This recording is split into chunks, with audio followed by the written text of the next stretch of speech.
पूर्णिमा किसे कहते हैं? पूर्ण चंद्र को लगभग 1 महीने में एक बार देख सकते हैं और पूर्ण चंद्रमा वाली रात पूर्णिमा कहलाती है। पूर्ण चंद्र को लगभग 1 महीने में एक बार ही देख सकते हैं और पूर्ण चंद्रमा वाली रात पूर्णिमा कहलाती है। अमावस्या, अमावस्या किसे कहते हैं? 15 दिन के बाद हम इसे नहीं देख सकते और नए चंद्रमा की रात्रि अमावस्या। पूर्ण चंद्रमा वाली रात्रि पूर्णिमा और नए चंद्रमा वाली रात्रि अमावस्या। खगोलीय पिंड, सूर्य, चंद्रमा तथा वे सभी वस्तुएं जो रात के समय आसमान में चमकती हैं खगोलीय पिंड कहलाती हैं। सूर्य, चंद्रमा तथा वे सभी वस्तुएं जो रात के समय आसमान में चमकती हैं वो खगोलीय पिंड कहलाती हैं। कुछ खगोलीय पिंड बड़े आकार वाले तथा गर्म होते हैं। ये गैसों से बने होते हैं। इनके पास अपनी ऊष्मा तथा प्रकाश होता है जिसे वे बहुत बड़ी मात्रा में उत्सर्जित करते हैं। इन खगोलीय पिंडों को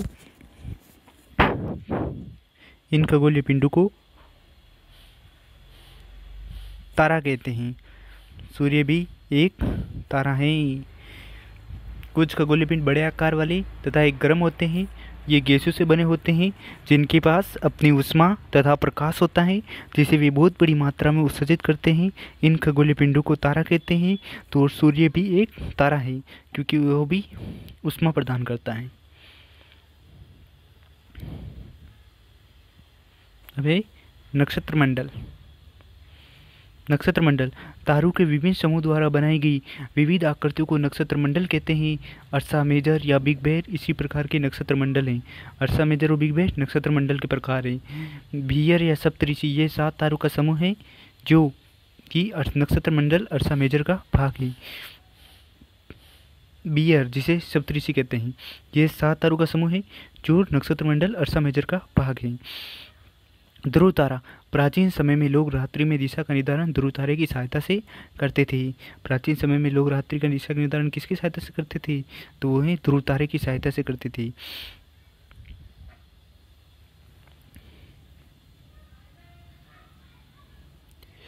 और उत्तरी तारा उत्तर दिशा को बताता है जिसे ध्रुव तारा भी कहा जाता है।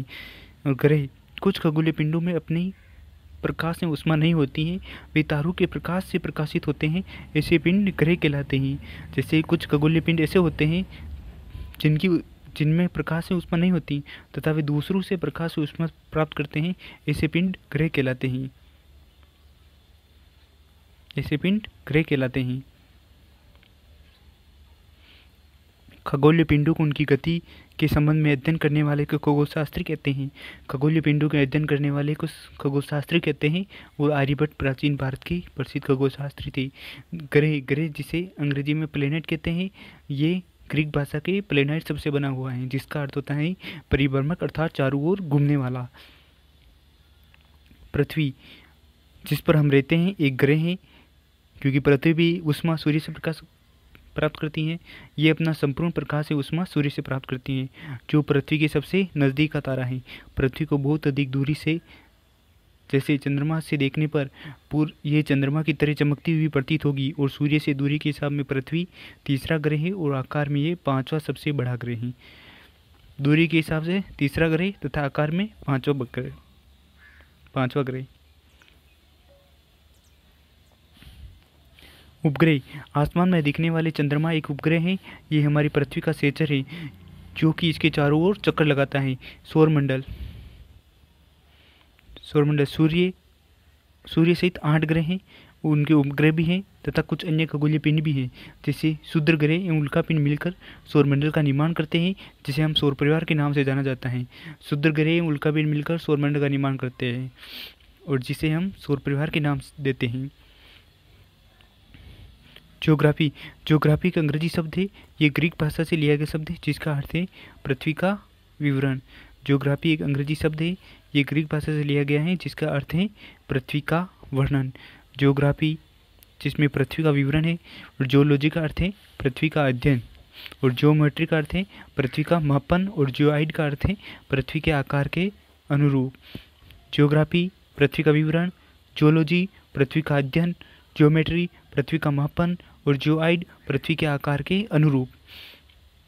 सूर्य सौर परिवार का मुखिया सूर्य है। सूर्य सौरमंडल के केंद्र में स्थित है और ये बहुत बड़ा है। एवं अत्यधिक गर्म गैसों से बना है। इसका खिंचाव बल इसमें सौरमंडल को बांधे रखता है। सूर्य सौरमंडल के लिए प्रकाश से ऊष्मा का एकमात्र स्रोत है। सूर्य पृथ्वी से लगभग 15 करोड़ किलोमीटर दूर है। सूर्य से पृथ्वी की दूरी कितनी है? 15 करोड़ किलोमीटर। हमारा सौरमंडल में 8 ग्रह हैं। सूर्य से दूरी के अनुसार बुध, शुक्र, पृथ्वी, बृहस्पति, शनि, यूरेनस तथा नेपच्यून है। सौरमंडल के सभी 8 ग्रह एक निश्चित पथ पर सूर्य के चक्कर लगाते हैं और इसीलिए ये कक्षा कहलाती हैं। सौरमंडल के सभी 8 ग्रह एक निश्चित पथ पर सूर्य के चक्कर लगाते हैं, जिसे कक्षा कहते हैं।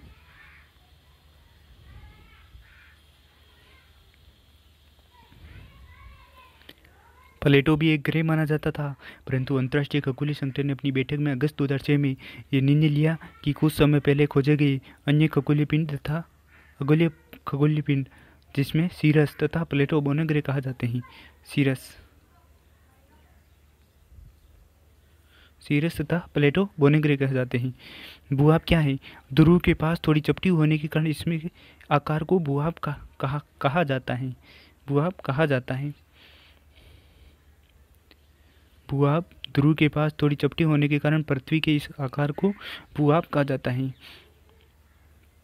अंतरिक्ष से देखने पर पृथ्वी नीले रंग की दिखाई पड़ती है, क्योंकि इसकी 2/3 सतह पानी से ढकी हुई है, इसलिए इसे नीला ग्रह कहा जाता है।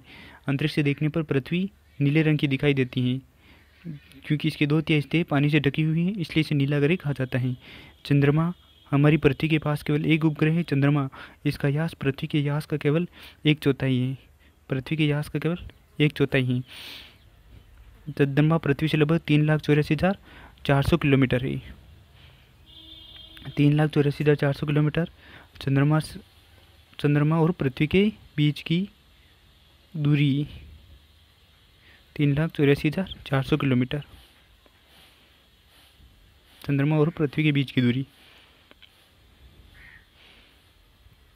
और पृथ्वी के व्यास का केवल कितना चौथाई है? 1/4 है। पृथ्वी के व्यास का केवल 1/4 है।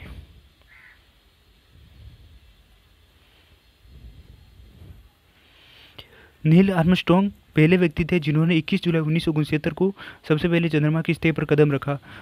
चंद्रमा की सतह पर सबसे पहले कदम रखने वाला नील आर्मस्ट्रॉन्ग। कब रखा? 21 जुलाई 1969 को। प्रकाश की गति 3 लाख किलोमीटर प्रति सेकंड है। सूर्य के प्रकाश को पृथ्वी तक पहुंचने में लगभग 8 मिनट का समय लगता है। सूर्य के प्रकाश को पृथ्वी तक पहुंचने में कितना समय लगता है? 8 मिनट का समय। और प्रकाश की गति 3 लाख किलोमीटर प्रति सेकंड है। मानव निर्मित उपग्रह एक कृत्रिम उपग्रह है। ये वैज्ञानिकों द्वारा बनाया जाता है। अंतरिक्ष में उपस्थित कुछ उपग्रह भारतीय उपग्रह इनसेट, IRS एवं एडुसेट इत्यादि हैं।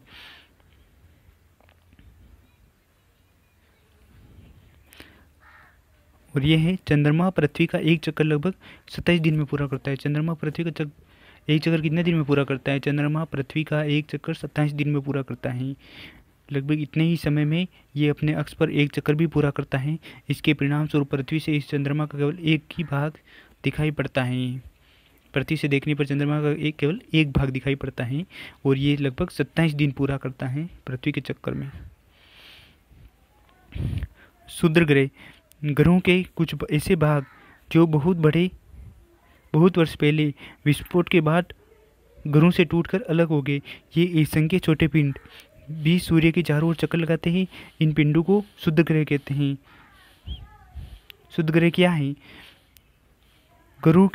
ग्रह के वे भाग जो जिसमें विस्फोट होने से ये टूटकर अलग हो गए तथा ये असंख्य छोटे पिंड में बट गए, जो सूर्य की ओर चारों चक्कर लगाते हैं, और इन पिंडों को ही क्षुद्र ग्रह कहते हैं। इन पिंडों को ही क्षुद्र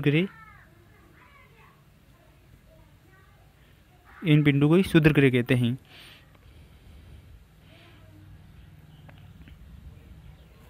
उल्कापिंड सूर्य के चारों ओर चक्कर लगाने वाले पत्थरों के छोटे छोटे टुकड़ों को उल्कापिंड कहा जाता है। सूर्य के जो चारों ओर चक्कर लगाते हैं तो वो पत्थर के छोटे छोटे टुकड़े हैं जिन्हें उल्कापिंड कहते हैं। लाखों तारों के समूह को आकाशगंगा को मिल्की नाम से, और हमारा सौरमंडल इस आकाशगंगा का एक भाग हैं। लाखों आकाशगंगाएं मिलकर ब्रह्मांड का निर्माण करती हैं। लाखों आकाशगंगाएं मिलकर किसका निर्माण करती हैं? ब्रह्मांड का निर्माण करती हैं। और उल्कापिंड किसे कहते हैं? सूर्य के चारों ओर लगाने वाले छोटे छोटे पत्थर के टुकड़े उल्कापिंड कहलाते हैं। और लाखों तारों के समूह को आकाशगंगा कहते हैं। हमारा सौरमंडल किसका भाग है? आकाशगंगा का भाग है। और लाखों आकाशगंगाएं मिलकर ब्रह्मांड का निर्माण करती हैं। लाखों आकाशगंगाएं मिलकर ब्रह्मांड का निर्माण करती हैं।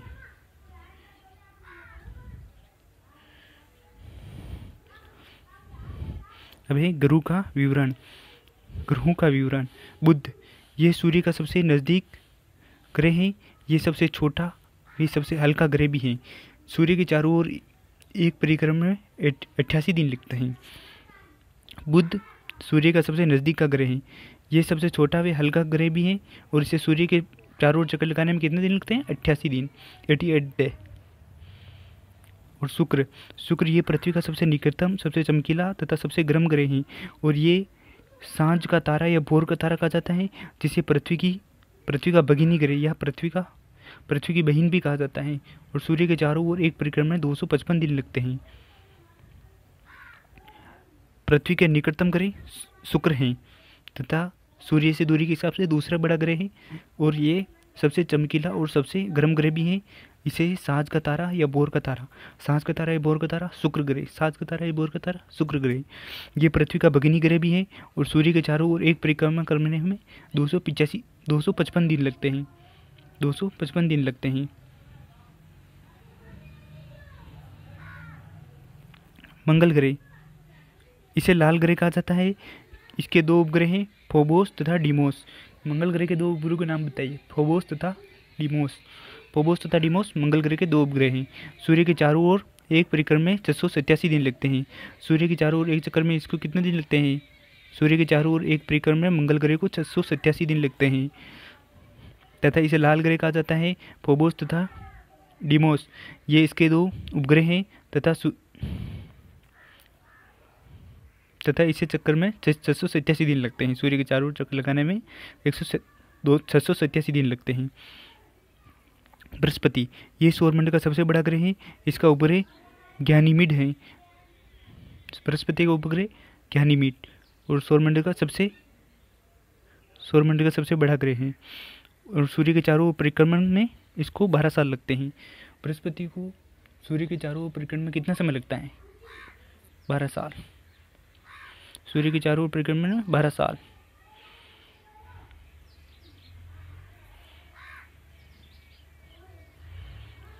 शनि, यह आकार में दूसरा सबसे बड़ा ग्रह है।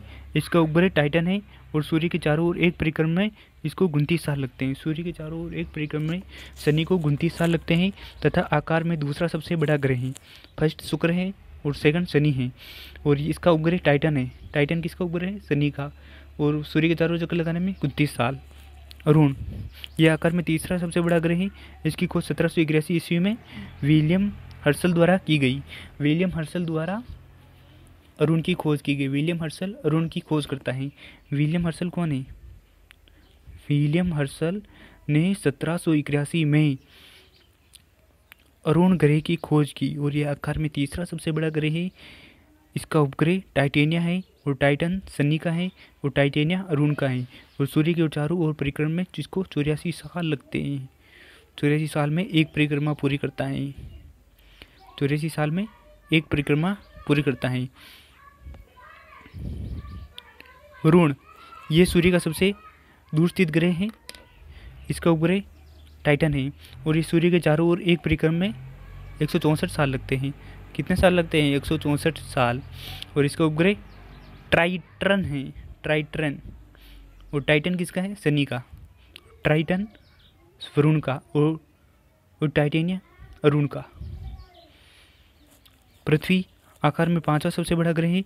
पृथ्वी अपने अक्ष पर 23.5 डिग्री झुका हुआ है और ये सौर मंडल का एकमात्र ग्रह है जिस पर जीवन है। एकमात्र चंद्रमा है। इसका उपग्रह चंद्रमा है और पृथ्वी के व्यास का 6371 किलोमीटर है।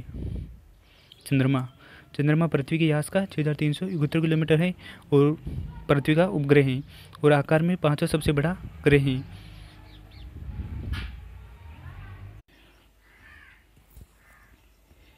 हमारी पृथ्वी गोलाकार नहीं है। पृथ्वी उत्तर एवं दक्षिण ध्रुव पर थोड़ी चपटी तथा मध्य में थोड़ी उभरी हुई है। ग्लोब पर देशों, महाद्वीपों तथा महासागरों में उनके आकार में दिखाया जाता है। तो हमारी पृथ्वी पूर्ण रूप से गोलाकार नहीं है, क्योंकि वह उत्तर एवं दक्षिण ध्रुव पर तो थोड़ी चपटी है तथा मध्य भाग से उभरी हुई है, तथा ग्लोबों पर देशों, महाद्वीपों तथा महासागरों को उनके आकार में दिखाया जाता है। एक सुई ग्लोब में झुकी हुई अवस्था में स्थित है, जिसे अक्ष कहा जाता है। मतलब एक सुई के तरह ग्लोब में झुकी हुई अवस्था है, जिसे अक्ष कहा जाता है। ग्लोब पर वे दो बिंदु जिनसे होकर सुई गुजरती हैं उत्तर तथा दक्षिण ध्रुव हैं। ग्लोब पर वे दो बिंदु जिनसे होकर सुई गुजरती हैं वो उत्तर तथा दक्षिण ध्रुव हैं। काल्पनिक रेखा जो ग्लोब को दो बराबर भागों में बांटती है उसे विषुववृत्त कहा जाता है। काल्पनिक रेखा जो ग्लोब को दो बराबर भागों में बांटती है उसे विषुववृत्त रेखा कहा जाता है। इस रेखा में स्थित आधे भाग को उत्तरी गोलार्ध तथा दक्षिण वाले भाग को दक्षिण गोलार्ध के नाम से जाना जाता है। अक्षांश रेखा किसे कहते हैं? विषुववृत्त वृत्त से दूर तक स्थित सभी समानांतर वृत्तों को अक्षांश रेखाएं कहते हैं। विषुववृत्त रेखा पर ध्रुव पर स्थित सभी समांतर वृत्तों को अक्षांश रेखाएं कहते हैं। विषुववृत्त वृत्त शून्य अक्ष अक्षांश को दर्शाता है तथा विषुववृत्त वृत्त के उत्तर की सभी समानांतर रेखाओं को उत्तरी अक्षांश तथा विषुववृत्त वृत्त के सभी स्थित दक्षिण में स्थित सभी समानांतर रेखाओं को दक्षिण अक्षांश के नाम से जाना जाता है। मतलब विषुववृत्त वृत्त के जो उत्तर में स्थित है तो उसे उत्तरी अक्षांश के, और विषुववृत्त रेखा के दक्षिण में स्थित है उसे दक्षिणी अक्षांश के नाम से जाना जाता है। अक्षांश और समांतर रेखाएं। अक्षांश और समांतर रेखाएं। उत्तरी गोलार्ध में कर्क रेखा 23.5 डिग्री उत्तर है और दक्षिण गोलार्ध में उसे ही मकर रेखा जो 23.5 डिग्री दक्षिण अक्षांश में है। विषुववृत्त वृत्त के 66.5 डिग्री उत्तर में उत्तर ध्रुव वृत्त है। विषुववृत्त वृत्त के 66.5 डिग्री उत्तर में उत्तर ध्रुव वृत्त है और विषुववृत्त वृत्त के 66.5 डिग्री दक्षिण में दक्षिण ध्रुव वृत्त है। विषुववृत्त वृत्त के उत्तर में तो उत्तर ध्रुव और दक्षिण में दक्षिण ध्रुव 66.5 डिग्री।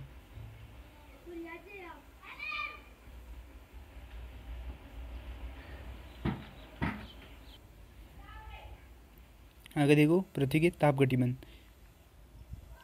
जिसमें उष्ण ताप गतिबंध कर्क रेखा और मकर रेखा के बीच अक्षांशों पर सूर्य वर्ष में एक बार दोपहर में सिर के ठीक ऊपर होता है, इसलिए क्षेत्र में सबसे अधिक ऊष्मा प्राप्त होती है। इसे उष्ण ताप गतिबंध कहते हैं।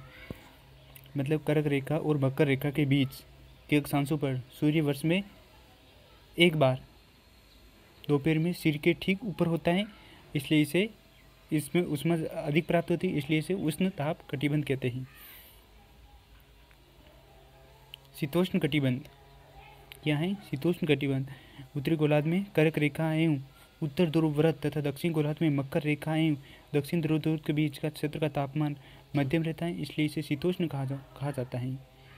मतलब उत्तरी गोलार्ध में कर्क रेखा एवं उत्तर ध्रुव वृत्त के तथा दक्षिण गोलार्ध में मकर रेखा एवं दक्षिण ध्रुव वृत्त के बीच वाला क्षेत्र जिसमें तापमान मध्यम रहता है, जहाँ शीतोष्ण कटिबंध पाया जाता है। शीत कटिबंध उत्तरी गोलार्ध में उत्तरी ध्रुव, दक्षिण गोलार्ध में दक्षिण ध्रुव के ठीक बीच के क्षेत्र में ठंड बहुत होती है, क्योंकि यहाँ सूर्य क्षितिज से ऊपर नहीं होता है, इसलिए शीत कटिबंध है। मतलब उत्तरी गोलार्ध में उत्तरी ध्रुव तथा दक्षिण गोलार्ध में दक्षिण ध्रुव, उत्तरी गोलार्ध में उत्तरी ध्रुव, दक्षिण गोलार्ध में दक्षिण ध्रुव के बीच ठंड बहुत ज़्यादा होती है, इसलिए सूर्य क्षितिज से ऊपर नहीं आ पाता है, मतलब पृथ्वी के ऊपर नहीं आता है, इसलिए शीत कटिबंध कहलाते हैं। देशांतर क्या है? देशांतर क्या है? देशांतर उत्तर ध्रुव से दक्षिण ध्रुव को मिलाने वाली काल्पनिक रेखाएं देशांतर कहलाती हैं। देशांतरों को अंशों में मापा जाता है। प्रत्येक अंश को मिनट को सेकंड में विभाजित किया जाता है। अक्षांश समानांतर रेखाओं से भिन्न सभी देशांतर यामोत्तरों की लंबाई समान होती है। देशांतर वृत्त 360 डिग्री का होता है। देशांतर वृत्त कितने डिग्री का होता है? 360 डिग्री होता है।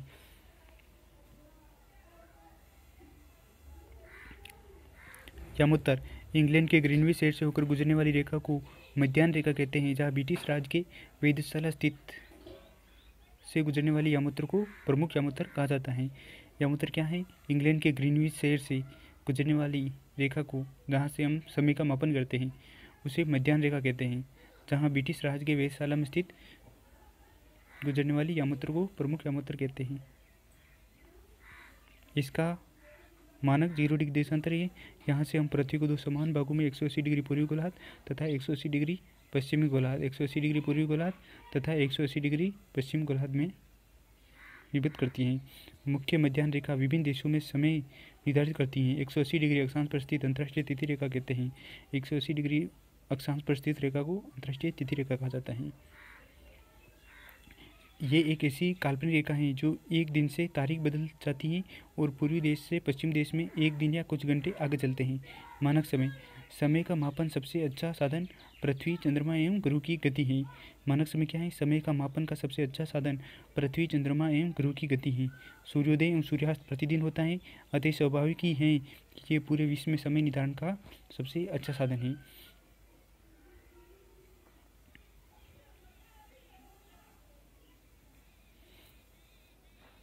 मानक समय को मापने का सबसे अच्छा साधन क्या है? पृथ्वी, चंद्रमा एवं गुरु की गति। मानक समय को मापने का अच्छा साधन पृथ्वी, चंद्रमा एवं गुरु की गति। पृथ्वी पश्चिम से पूर्व की ओर चक्कर लगाती है। पृथ्वी कहाँ? पश्चिम से पूर्व की ओर, पश्चिम से पूर्व की ओर, पृथ्वी पश्चिम से पूर्व की ओर घूमती है। अतः वे स्थान जो ग्रीनविच के पूर्व में है उनका समय ग्रीनविच समय से आगे होगा और जो पश्चिम में है उनका समय पीछे होगा। समय के अंतर की गणना निम्नलिखित तरीके से की जा सकती है।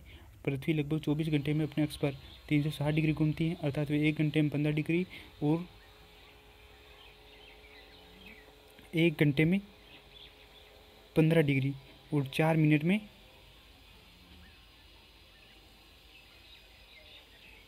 1 घंटे में 15 डिग्री और 4 मिनट में 1 डिग्री घूमती है। यहाँ पर 4 नहीं है, 1 डिग्री है, 1 डिग्री, 1 डिग्री, 1 डिग्री।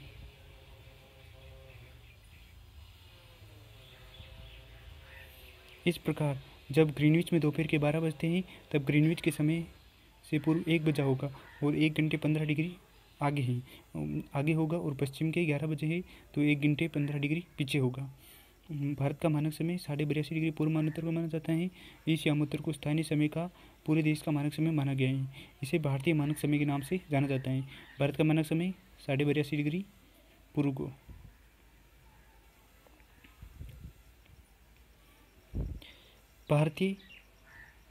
भारतीय ग्रीनविच के 82.5 डिग्री पूर्व में स्थित है तथा यहाँ का समय ग्रीनविच समय से 5 घंटा 30 मिनट आगे है। जब लंदन में दोपहर के 2 बजे होंगे तो भारत में शाम के 7:30 बजे होंगे, क्योंकि 5 घंटा 30 मिनट आगे हैं ग्रीनविच समय से भारत का मानक समय। पृथ्वी को एक घंटे वाले 24 समय क्षेत्रों में बांटा गया है। इस प्रकार प्रत्येक समय क्षेत्र 15 डिग्री देशांतर तक के क्षेत्र को घेरता है। पीछे पश्चिम में 12 मानक समय 15 डिग्री इंटू 12 बराबर 180 डिग्री है। आगे प्लस पूर्व में मानक समय 12 मानक समय है। 15 डिग्री इंटू 12 बराबर मानक समय बराबर 180। पृथ्वी अपने 24 घंटे में अपने अक्ष पर 360 डिग्री घूमती है।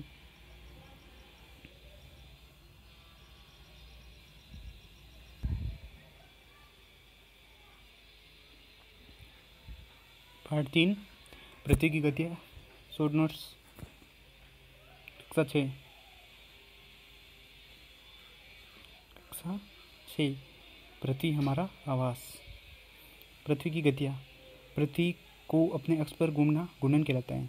पृथ्वी अगर अपने अक्ष पर ही घूमती रहेगी तो वो घूर्णन कहलाएगी। और सूर्य के चारों ओर एक स्थिर कक्ष में पृथ्वी की गति को परिक्रमण कहते हैं। जैसे ये सूर्य है और पृथ्वी अगर इसके चारों ओर घूम रही है तो वो परिक्रमा कर रही है, परिक्रमण कहलाती हैं। और वो अगर एक ही अक्ष पर स्थित घूमती रहती हैं तो वो घूर्णन कहलाती हैं। पृथ्वी सूर्य से प्रकाश प्राप्त करती है। पृथ्वी का आकार गोले के समान है। पृथ्वी का आकार कैसा है? गोले के समान। इसलिए इस समय में सिर्फ इसके आधे भाग में ही रोशनी प्राप्त होती है। सूर्य की ओर वाले भाग में दिन होता है, जबकि दूसरा भाग जो सूर्य से दूर होता है वहाँ रात होती है।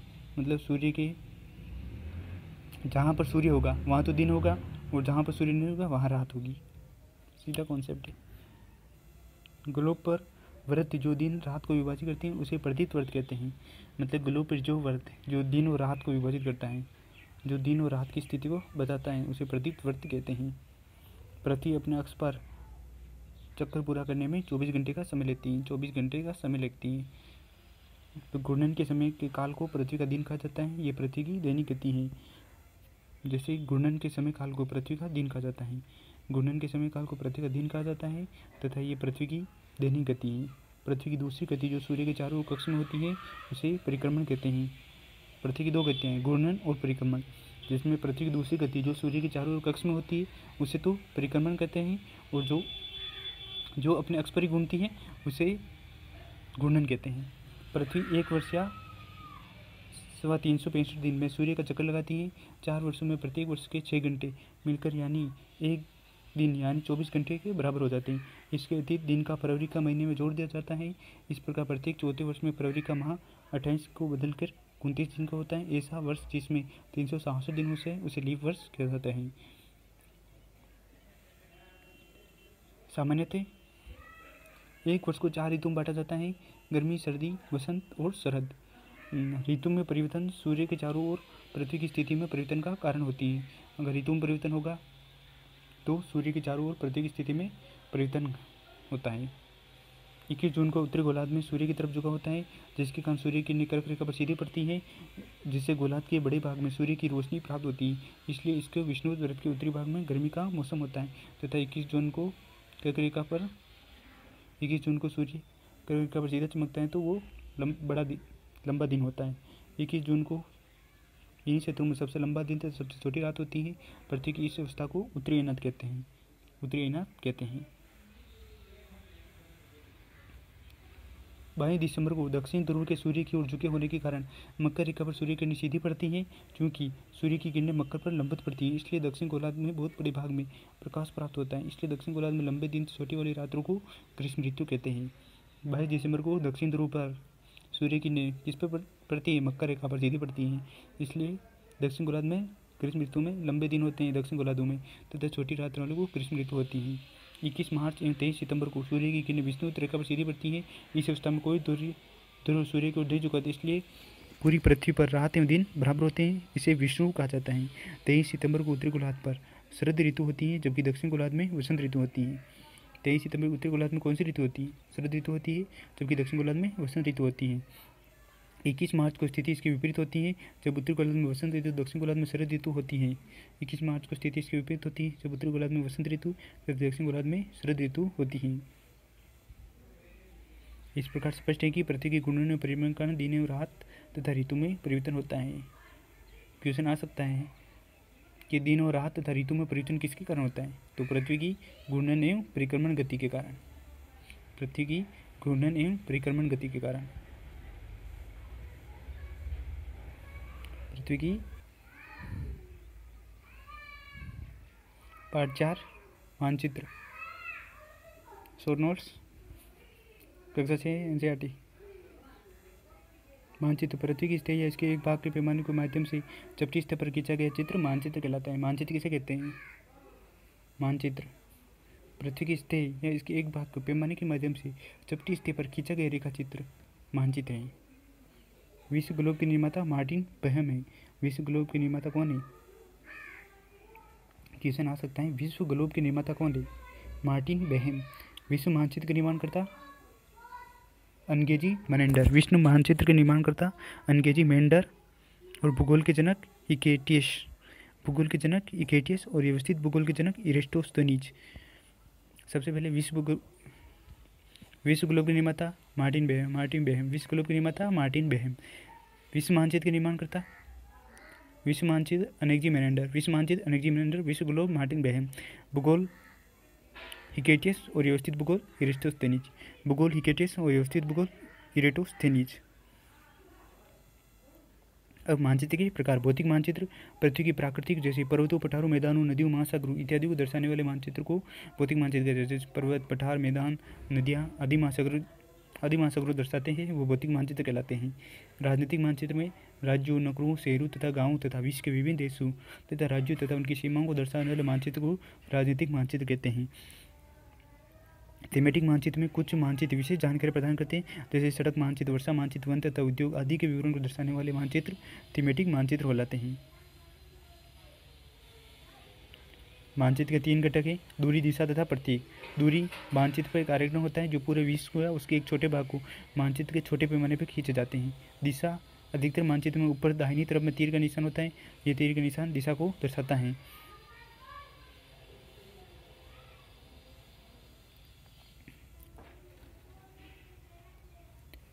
प्रतीक किसी भी मानचित्र पर वास्तविक आकार एवं प्रकार में विभिन्न आकृतियों जैसे भवनों, सड़कों, पुलों, वृक्षों, रेल की पटरियों या कुएं को दिखाना संभव नहीं होता है, इसलिए वे निश्चित अक्षरों, छायाओं, रंगों, चित्रों तथा रेखाओं का उपयोग करके दर्शाए जाते हैं। रूढ़ प्रतीक विभिन्न रंगों का उपयोग इसी उद्देश्य से किया जाता है। उदाहरण के लिए सामान्यतः नीले रंग का इस्तेमाल जलाशयों के लिए किया जाता है, भूरा रंग पर्वतों के लिए, पीला रंग पठारों के लिए, हरा रंग मैदानों को दर्शाने के लिए किया जाता है। रेखाचित्र आप अपने मित्र के घर जाना चाहते हैं लेकिन आपको रास्ते की जानकारी नहीं है। आपका मित्र अपने घर के रास्ते को बताने के लिए एक कच्चा आरेखन बना सकता है। यही रेखाचित्र है। खाका क्या है? एक छोटे क्षेत्र का बड़ा पैमाने पर खींचा गया रेखाचित्र खाका कहलाता है। एक छोटे क्षेत्र का बड़ा पैमाने पर खींचा गया रेखाचित्र खाका कहलाता है। एक छोटे पैमाने पर बड़ा पैमाने पर खींचा गया रेखाचित्र खाका कहलाता है। और पृथ्वी के प्रमुख परिमंडल, शॉर्ट नोट्स, NCERT। पृथ्वी के प्रमुख परिमंडल। पृथ्वी एकमात्र ऐसा ग्रह है जहाँ जीवन है। यह मानव जीवन के लिए आवश्यक तत्व भूमि, जल तथा हवा पृथ्वी पर मौजूद है। मतलब पृथ्वी पर ही जीवन पाया जाता है, क्योंकि पृथ्वी जैसी अनुकूल परिस्थितियाँ कहीं पर भी मौजूद नहीं है वर्तमान समय में। पृथ्वी की स्थिति ऐसी है, इसमें 3 महत्वपूर्ण घटक है: भूमंडल, वायुमंडल और जलमंडल। भूमंडल, वायुमंडल और जलमंडल पृथ्वी के 3 महत्वपूर्ण घटक हैं। भूमंडल पृथ्वी का ठोस भाग है जिस पर हम रहते हैं, उसे भूमंडल कहा जाता है। ये भूपट्टी की चट्टानों तथा मिट्टी की पतली परतों से बना हुआ है जिसमें जीवों के लिए पोषक तत्व पाए जाते हैं। भूमंडल क्या है? पृथ्वी का एक ठोस भाग है जिस पर हम रहते हैं, वो भूमंडल है। और ये भूपट्टी की चट्टानों तथा मिट्टी की पतली परतों का बना होता है जिसमें जीवों के लिए पोषक तत्व पाए जाते हैं। पृथ्वी की सतह को 2 मुख्य भागों में बांटा जाता है: बड़े स्थलीय भागों को महाद्वीप तथा बड़े जलाशयों को महासागरीय बेसिन के नाम से जाना जाता है। बड़े स्थल भाग महाद्वीप कहलाते हैं, बड़े जलाशय महासागरीय बेसिन कहलाते हैं। और विश्व की सभी महासागर आपस में एक दूसरे से जुड़े होते हैं। विश्व के सभी महासागर आपस में एक दूसरे से जुड़े होते हैं। विश्व का सबसे ऊंचा शिखर माउंट एवरेस्ट है जिसका समतल से ऊंचाई 8,850 मीटर है, जो नेपाल और चीन में स्थित है। विश्व का सबसे गहरा भाग प्रशांत महासागर का मेरियाना ग्रंथ है जो पूर्वी प्रशांत महासागर में स्थित है, जिसकी गहराई 11,022 मीटर है। न्यूजीलैंड के एडमंड हिलरी तथा भारत के तेनजिंग नांग शेरपा 29 मई 1953 को पृथ्वी के सबसे ऊंचे शिखर पर पहुंचने वाले 29 मई 1953 को पृथ्वी के सबसे ऊंचे शिखर पर पहुंचने वाले पहले व्यक्ति थे। माउंट एवरेस्ट पर चढ़ने वाले पहले व्यक्ति न्यूजीलैंड का एडमंड हिलरी और भारत के तेनजिंग नांग शेरपा 29 मई 1953। जापान की जुगो तोबई विश्व की पहली महिला थी जिसने 16 मई 1975 को माउंट एवरेस्ट पर कदम रखा। और तथा भारत की बचेंद्री पाल पहली महिला थी जिसने 23 मई 1984 को माउंट एवरेस्ट पर कदम रखा। महाद्वीप पृथ्वी 7 महाद्वीप है तथा विश्व जलराशि द्वारा एक दूसरे से अलग है। ये महाद्वीप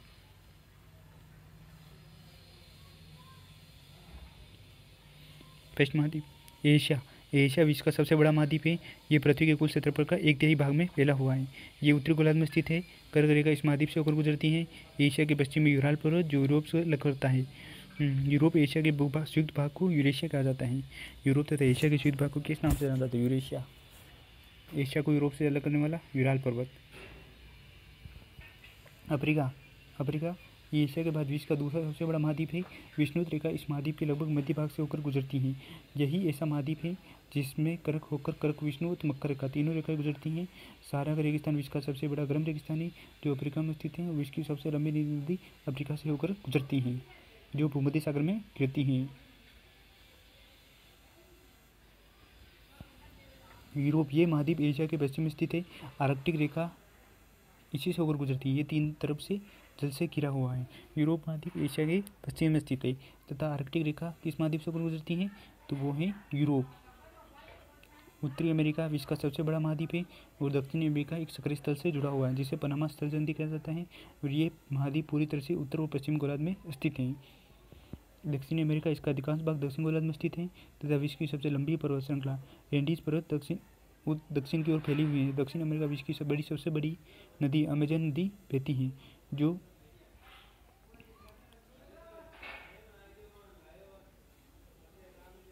ऑस्ट्रेलिया। विश्व का सबसे छोटा महाद्वीप है जो कि पूरी तरह से दक्षिण गोलार्ध में स्थित है और ये चारों तरफ से महासागरों से घिरा है, इसीलिए इसे द्वीपीय महाद्वीप कहा जाता है। अंटार्कटिका एक बहुत बड़ा महाद्वीप है जो कि दक्षिण गोलार्ध में स्थित है। दक्षिण ध्रुव इस महाद्वीप के मध्य में स्थित है। ये हमेशा मोटी बर्फ की परतों से ढका रहता है और यहाँ किसी प्रकार का स्थायी मानव निवास नहीं करता है, इसलिए इसे निर्जन महाद्वीप की श्रेणी में रखा गया है। तथा बहुत से शोध केंद्र यहाँ स्थित हैं। भारत के सभी शोध स्थान यहाँ हैं। इनके नाम है मैत्री तथा दक्षिण गंगोत्री। जलमंडल पृथ्वी का नीला ग्रह कहा जाता है। पृथ्वी का 71% भाग जल और 29% भाग स्थल में है। यह जलमंडल में जल के ऊपर में स्थित है, जल के सभी रूप में स्थित है। इसमें महासागर, नदियाँ, झील, हिम नदियों, भूमिगत जल तथा वायुमंडल के जलवाष्प सभी सम्मिलित हैं। पृथ्वी का 71% भाग जल तथा 29% भाग स्थल के रूप में मौजूद है। महासागरों में 97% भाग खारा जल पाया जाता है तथा ये इतना अधिक खारा है कि मानव के उपयोग में नहीं आ सकता। शेष जल का बहुत बड़ा भाग बर्फ की परतों, हिमनदियों तथा भूमि के जल के रूप में पाया जाता है। महासागर जलमंडल के मुख्य भाग हैं। ये आपस में एक दूसरे से जुड़े हुए हैं और महासागरीय जल हमेशा गतिशील रहता है। महासागरीय जल की प्रमुख 3 गतियाँ तरंगे, ज्वार-भाटा तथा महासागरीय धाराएँ। महासागरीय जल की 3 प्रमुख गतियाँ में तरंगे, ज्वार-भाटा और महासागरीय धाराएँ। महासागर प्रशांत महासागर सबसे बड़ा महासागर है। ये पृथ्वी के 1/3 भाग पर फैला हुआ है, मतलब 33% भाग पर फैला हुआ है। प्रशांत महासागर पृथ्वी का सबसे गहरा भाग मेरियाना ग्रंथ प्रशांत महासागर में स्थित है। ये एशिया, ऑस्ट्रेलिया, उत्तरी दक्षिणी अमेरिका इसके चारों ओर स्थित है। अटलांटिक महासागर विश्व का दूसरा सबसे बड़ा महासागर है और अंग्रेजी भाषा के इसके आकार का महासागर है और इसके पश्चिम के किनारे पर उत्तर एवं दक्षिणी अमेरिका है तथा पूर्वी किनारे पर यूरोप एवं अफ्रीका है। अटलांटिक महासागर के तटरेखा धंतुरी तटरेखा प्राकृतिक पोतों एवं पत्तनों के लिए आदर्श स्थिति है। हिंद महासागर ही ऐसा महासागर है जिसका नाम किसी देश के नाम पर यानी भारत के नाम पर रखा गया है। ये महासागर लगभग त्रिभुजाकार है। इसके उत्तर में एशिया, पश्चिम में अफ्रीका तथा पूर्व में ऑस्ट्रेलिया स्थित है। दक्षिणी महासागर अंटार्कटिका महाद्वीप के चारों ओर से घेरता है और ये अंटार्कटिका महाद्वीप उत्तर से की ओर 60 डिग्री दक्षिणी अक्षांश तक फैला हुआ है। आर्कटिक महासागर उत्तर ध्रुव में स्थित है तथा ये उत्तर ध्रुव के चारों ओर फैला हुआ है। ये प्रशांत महासागर के छिछले जल वाले एक सक्रिय भाग से जुड़ा कैंजिस बेरिंग जल संधि के नाम से जाना जाता है।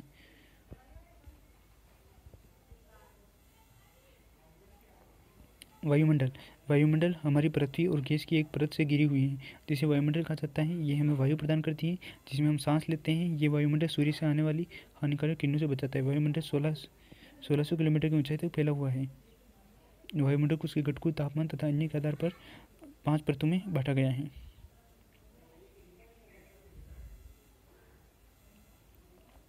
वायुमंडल की पहली परत वायुमंडल के नाम से जाना जाता है। वायुमंडल की इन परतों को प्रतीक स्तर से शुरू करते हैं।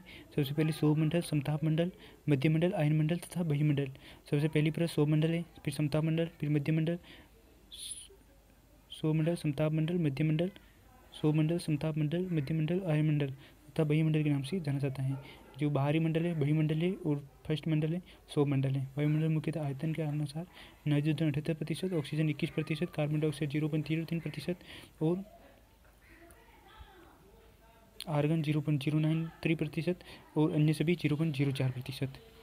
ऑक्सीजन सांस लेने के लिए आवश्यक है जबकि नाइट्रोजन प्राणियों की वृद्धि के लिए आवश्यक है। ऊंचाई के साथ वायुमंडल में घनत्व भिन्नता आती है। ये घनत्व समुद्र से सबसे अधिक होता है तथा जैसे जैसे हम ऊपर की ओर जाते हैं और ये तेजी के साथ घटता जाता है। मतलब ऊंचाई के साथ वायुमंडल में घनत्व में भिन्नता आती है। ये घनत्व समुद्री तल से तो सबसे अधिक होता है तथा जैसे जैसे हम ऊपर की जाते हैं और ये तेजी से घटता जाता है। आप जानते हैं कि पहाड़ों पर पर्वतारोही को हवा के घनत्व में कमी होने के कारण सांस लेने में कठिनाई होती है। ऊंचाई पर सांस लेने के लिए उन्हें अपने साथ ऑक्सीजन सिलेंडर लेकर जाना पड़ता है क्योंकि ज़्यादा ऊंचाई पर ऑक्सीजन मिलती नहीं है। जैसे जैसे ऊपर की ओर जाते हैं तापमान भी घटता जाता है। वायुमंडल पृथ्वी पर दबाव डालता है। वायु दाब उच्च दाब से निम्न दाब की ओर बहती है। वायु हाई प्रेशर बेल्ट से लो प्रेशर बेल्ट की ओर बहती है। जीवमंडल मंडल स्थल, जल तथा हवा के बीच का सीमित भाग है जहाँ जीवन मौजूद है। जीवमंडल क्या है? स्थल मंडल, जलमंडल और वायुमंडल के बीच का भाग है जहाँ पर जीवन मौजूद है। जीवमंडल के प्राणियों की मुख्यतः 2 भागों जंतु जगत तथा पादप जगत में विभाजित किया जाता है। पृथ्वी के तीनों परिमंडल आपस में पारस्परिक क्रिया करके किसी न किसी दूसरे रूप को प्रभावित करते हैं और ये जीवमंडल है। पृथ्वी के तीनों पिरामिड आपस में क्रिया करते हैं और जीवमंडल का निर्माण करते हैं।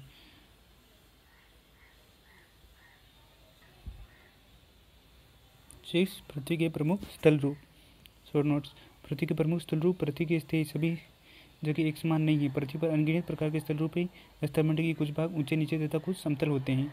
स्थलमंडल के कुछ भाग ऊंचे नीचे तथा समतल होते हैं। ये स्थल रूप दो प्रक्रियाओं के परिणाम स्वरूप बनते हैं। प्रथम या आंतरिक प्रक्रिया के कारण बहुत से स्थानों पर पृथ्वी की सतह कहीं ऊपर उठ जाती है तथा कहीं धंस जाती है। दूसरी या वहाँ प्रक्रिया स्थल के लगातार बनने और टूटने की प्रक्रिया है। पृथ्वी की सतह के टूटकर घिस जाने को अपरदन कहा जाता है। पृथ्वी की सतह जब टूटकर घिस जाती है तो इसे अपरदन कहा जाता है। अपरदन की क्रिया के द्वारा सतह नीचे हो जाती है तथा निक्षेपण की प्रक्रिया के द्वारा इनका फिर से निर्माण होता है। सतह नीचे हो जाती है तथा अपरदन की प्रक्रिया के द्वारा इसका निक्षेपण की प्रक्रिया के द्वारा इनका फिर से निर्माण होता है। पर्वत। पर्वत पृथ्वी की सतह की प्राकृतिक ऊंचाई है। पर्वत का शिखर छोटा तथा आधार चौड़ा होता है। यह आसपास के क्षेत्र में बहुत ऊंचा होता है। कुछ पहाड़ बहादुर से भी ऊंचे होते हैं। जैसे जैसे आप ऊंचाई पर जाएंगे जलवायु ठंडी होती जाती है। हिमानी। कुछ पर्वतों पर हमेशा जमी रहने वाली बर्फ की नदियाँ होती हैं। श्रृंखला पर्वत एक रेखा के क्रम में व्यवस्थित हो सकते हैं जिसे श्रृंखला कहा जाता है और ये सैकड़ों किलोमीटर फैले हुए हैं।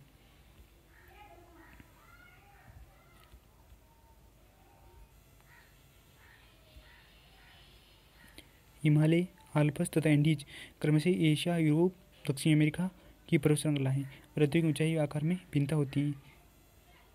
हिमालय एशिया में, आल्प्स यूरोप में और एंडीज दक्षिण अमेरिका में फैला हुआ है। इनमें तीन प्रकार के पर्वत होते हैं: वलित पर्वत, प्रंसोत पर्वत और ज्वालामुखी पर्वत। ये सब हम पहले पढ़ चुके हैं, अब सिर्फ हम रिवीजन कर रहे हैं शॉर्ट नोट्स के आधार पर। हिमालय तथा आल्प्स वलित पर्वत हैं जिनकी सतह उबड़ खाबड़ तथा शिखर चक्राकार होते हैं। भारत की अरावली श्रृंखला विश्व की सबसे पुरानी वलित श्रृंखला है।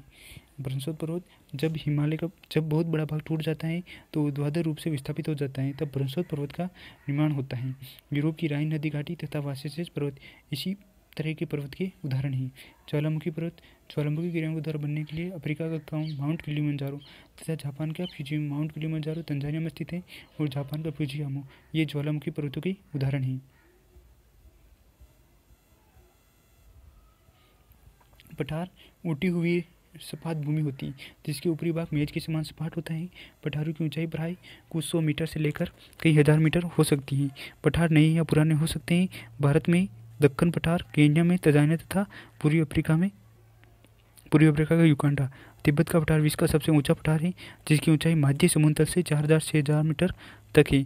अफ्रीका का पठार सोना तथा हीरो के खनन के लिए प्रसिद्ध है। भारत में छोटा नागपुर पठार में लोहा, कोयला तथा मैग्नीज के बहुत बड़े भंडार पाए जाते हैं। प्रशांत महासागर में स्थित मोनाकी पर्वत हवाई द्वीप सागर की सतह के नीचे स्थित है। प्रशांत महासागर में मोनाकी पर्वत है जिसकी ऊंचाई 10,205 मीटर है। एवरेस्ट शिखर से भी अधिक है। मोनाकी पर्वत, प्रशांत महासागर जिसकी ऊंचाई 10,205 मीटर है लेकिन ये सागर तल में है। मैदान समतल भूमि के बहुत बड़े भाग होते हैं। वे सामान्यतः मध्य समुद्री तल से 200 मीटर से अधिक ऊंचे नहीं होते हैं। अधिकांश मैदान नदियों तथा उनके सहायक नदियों के द्वारा बने हैं। एशिया में स्थित भारत में गंगा का मैदान प्रमुख उदाहरण है। मनुष्य के रहने के लिए खेती उपयोगी है।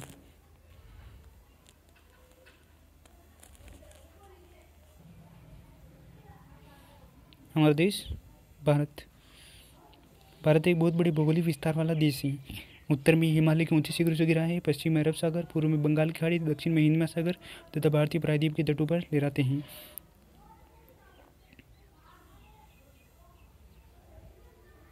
भारत का क्षेत्रफल 32.8 लाख वर्ग किलोमीटर है। भारत का क्षेत्रफल 32.8 लाख किलोमीटर है। उत्तर में कश्मीर से लेकर दक्षिण कन्याकुमारी तक विस्तार 3200 किलोमीटर, उत्तर से दक्षिण 3200 तथा पूर्व में अरुणाचल प्रदेश से लेकर पश्चिम में कच्छ तक इसका विस्तार 2900 किलोमीटर है। भारत की स्थिति। भारत उत्तरी गोलार्ध में स्थित है। कर्क रेखा 23.5 डिग्री देश के लगभग मध्य भाग से होकर गुजरती है। दक्षिण से उत्तर की ओर भारत की मुख्य भूमि का विस्तार 8 डिग्री 4 मिनट उत्तर तथा 37 डिग्री 6 मिनट उत्तरी अक्षांशों के बीच स्थित है और पश्चिम से लेकर पूर्व तक भारत का विस्तार 68 डिग्री 7 मिनट पूर्व तथा 97 डिग्री 25 मिनट पूर्वी देशांतरों के बीच स्थित है।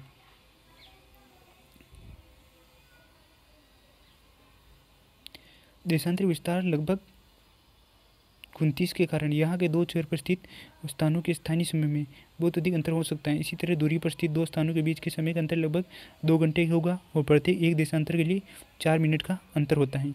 पश्चिम में गुजरात की अपेक्षा पूर्व में अरुणाचल प्रदेश में सूर्य लगभग 2 घंटे पहले उगता है। मतलब पश्चिम के गुजरात और पूर्व में अरुणाचल प्रदेश में सूर्योदय का लगभग कितना घंटा लगता है? 2 घंटा, मतलब 2 घंटे का अंतर पाया जाता है। राजनीतिक एवं प्रशासनिक विभाजन। भारत एक विशाल देश है। प्रशासनिक क्रियाकलापों के अनुसार के लिए देश को 28 राज्यों 8 केंद्र शासित प्रदेशों में बांटा गया है। 2 जून 2014 को तेलंगाना भारत का 29वां राज्य बना। पहले यह आंध्र प्रदेश का एक भाग था, लेकिन वर्तमान में भी 28 राज्य और 8 केंद्र शासित प्रदेश ही हैं।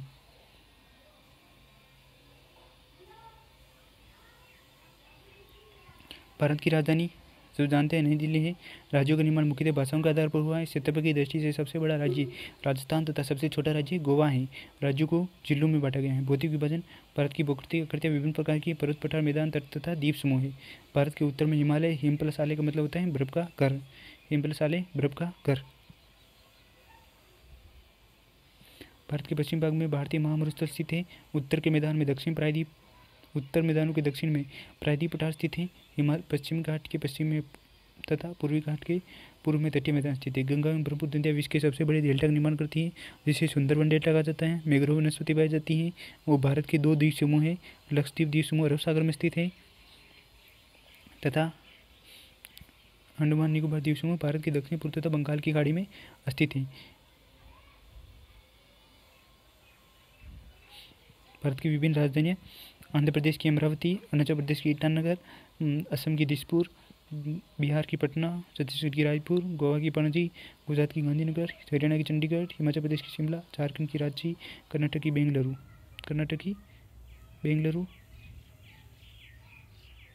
केरल की तिरुवनंतपुरम, मध्य प्रदेश की भोपाल, महाराष्ट्र की मुंबई, मणिपुर की इम्फाल, मेघालय की शिलांग, मिजोरम की आइजोरम, नागालैंड की कोहिमा, उड़ीसा की भुवनेश्वर, पंजाब की चंडीगढ़, राजस्थान की जयपुर, सिक्किम की गंगटोक, तमिलनाडु की चेन्नई, तेलंगाना हैदराबाद, त्रिपुरा अगरतला, उत्तर प्रदेश लखनऊ, उत्तराखंड देहरादून, पश्चिम बंगाल कोलकाता। ये भारत की राजधानियाँ हैं। केंद्र शासित प्रदेशों में अंडमान निकोबार द्वीप की पोर्ट ब्लेयर, चंडीगढ़, दिल्ली की दिल्ली, लद्दाख की लेह, लक्षद्वीप की कवरत्ती, पुडुचेरी की पुडुचेरी और दादर और नगर हवेली और दमन दीव, दादर नगर हवेली और दमन दीव, और जम्मू और कश्मीर गर्मियों में श्रीनगर और सर्दियों में जम्मू। देशों के अन्य नाम। हिंदुस्तान, इंडिया, आर्यवत और भारत। भारत को 4 नामों से जाना जाता है: हिंदुस्तान, इंडिया, आर्यवत और भारत। देश की राजधानी नई दिल्ली है। देश का क्षेत्रफल 32,87,268 किलोमीटर है। 32,87,263 किलोमीटर। और भारत की राष्ट्रभाषा हिंदी है। कुल राज्य 29 नहीं है, 28 है। और केंद्र शासित प्रदेश 7 नहीं है, 8 है। और कुल जिले 640 हैं। टोटल जिले कितने हैं भारत के अंदर? 640 टोटल जिले हैं। कुल गांव 6,40,000 है। देश का अक्षांशीय विस्तार 84 डिग्री उत्तर, 8 डिग्री 4 मिनट उत्तरी से 37 डिग्री 6 मिनट उत्तरी अक्षांश तथा देश का देशांतरी विस्तार 68 डिग्री 7 मिनट पूर्वी देशांतर से 97 डिग्री 25 मिनट पूर्वी देशांतर। पूर्व से पश्चिम 2,933 किलोमीटर और उत्तर से दक्षिण 3,214 किलोमीटर। मानक समय के लिए चयनित स्थान इलाहाबाद के प्रयागराज के नई से। देश के दक्षिण छोर से भूमध्य रेखा की दूरी 876 किलोमीटर। देश की मुख्य भूमि से पर सबसे दक्षिण छोर कन्याकुमारी है। भारत की स्थलीय सीमा की कुल लंबाई 15,200 किलोमीटर है। भारत की सीमा सटे देश नेपाल, भूटान, चीन, श्रीलंका, बांग्लादेश, म्यांमार और पाकिस्तान है। नेपाल, भूटान, चीन, श्रीलंका, बांग्लादेश, म्यांमार, पाकिस्तान।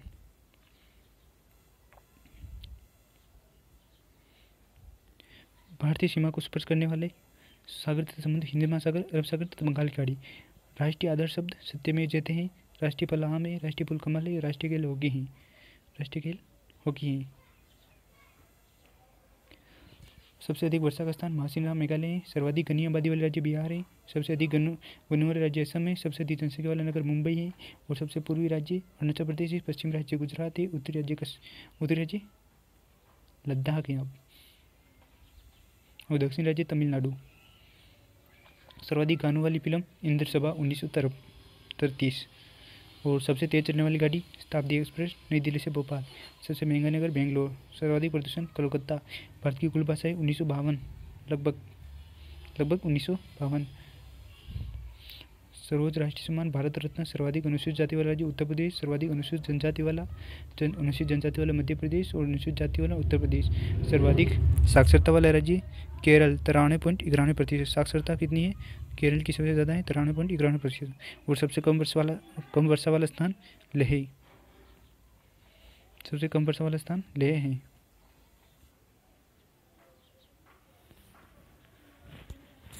पार्ट 8 भारत की जलवायु, वनस्पति तथा वन्य प्राणी। मौसम किसे कहते हैं? वायुमंडल में दिन प्रतिदिन होने वाले परिवर्तन जिसमें तापमान, वर्षा तथा सूर्य का विकिरण इत्यादि शामिल है वो मौसम कहलाता है। मौसम में कौन कौन से घटक शामिल होते हैं? तापमान, वर्षा तथा सूर्य का विकिरण इत्यादि शामिल है। भारत में प्रमुख मौसम है सर्दी, दिसंबर से फरवरी तक ठंडा मौसम है। गर्मी में मार्च से मई तक मौसम है। वर्षा जून से सितंबर तथा दक्षिण पश्चिम मानसून का मौसम है। और शरद ऋतु अक्टूबर और नवंबर में मानसून के लौटने का समय है।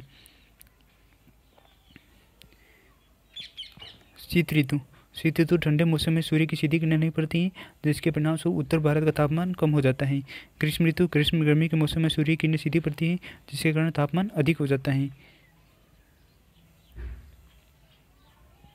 वर्षा का मौसम ये मानसून के आने वाला तथा आगे बढ़ने का मौसम है। इस समय पवन बंगाल की खाड़ी तथा अरब सागर स्थल की ओर बहती हैं। जब ये पवनें पहाड़ों से टकराती हैं तब वर्षा होती है।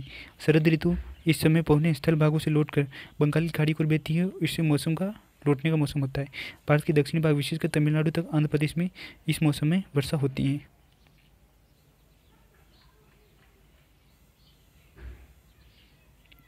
जलवायु किसी स्थान पर अनेक वर्षों में मापी गई मौसम की औसत दशा जलवायु कहलाती है। किसी स्थान पर अनेक वर्षों में जो मापी जाती है उस मौसम की औसत दशा जलवायु कहलाती है। भारत की जलवायु को मोटे तौर पर मानसूनी जलवायु कहा जाता है, क्योंकि भारत की खेती मानसून का जुआ है। मानसून शब्द अरबी भाषा के मौसम से लिया गया है, जिसका अर्थ होता है मौसम। किसी स्थान की जलवायु उसकी स्थिति, ऊंचाई, समुद्र से दूरी तथा ऊंचावच पर निर्भर करती है। किसी स्थान की जलवायु किस पर निर्भर करती है? उसकी स्थिति, ऊंचाई और समुद्र से दूरी के आधार पर तथा ऊंचावच पर निर्भर करती है। भारत की जलवायु में क्षेत्रीय विभिन्नता है। राजस्थान के मरुस्थल में से जैसलमेर तथा बीकानेर में बहुत गर्म स्थान है। जम्मू तथा कश्मीर के द्रास एवं करगिल में बर्फीली ठंड पड़ती है। तटीय क्षेत्र मुंबई तथा कोलकाता की जलवायु मध्यम है। समुद्र से होने कारण ये स्थान बहुत अधिक आर्द्र है। वर्ष में सबसे अधिक वर्षा वाला मेघालय में स्थित मौसिनराम है, जहाँ पर विश्व की सबसे अधिक वर्षा होती है। केरल, आंध्र प्रदेश, तमिलनाडु में पूरे साल मौसम एक जैसा रहता है और भारत के उष्णकटिबंध में आता है। प्राकृतिक वनस्पति जो पौधे, घास और झाड़ियों बिना मनुष्य की सहायता के उग जाते हैं। अलग जलवायु में अलग अलग प्रकार की वनस्पतियाँ पाई जाती हैं। प्राकृतिक वनस्पति किसे कहते हैं? ऐसे पौधे या घास और झाड़ियाँ जो किसी भी बाहरी कृत्यों के परिणाम स्वरूप नहीं उगते, मतलब बिना मनुष्य की सहायता के उग जाते हैं, तो ऐसे प्राकृतिक पौधे कहलाते हैं। वन्य प्राणी वनों में जंतुओं की 1000 प्रजातियाँ जैसे सरीसृपों, उभयचरों, पक्षियों, स्तनधारियों, कीटों और कर्मियों का निवास होता है। वे सब वन्य प्राणी कहे जाते हैं।